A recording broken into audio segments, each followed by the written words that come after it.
Hello guys, today we'll talk about how to fix or how to solve the problem of Uni app.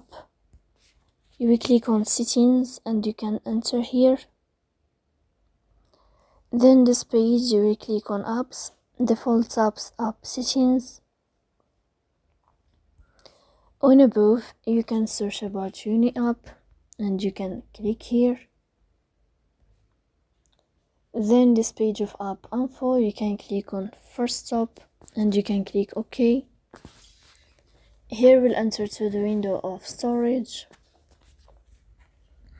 Then you can click on clear cache, but pay attention, don't click clear data because that can delete your account.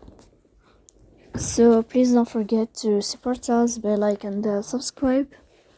See you next time in another video, and thank you for your attention and your watching.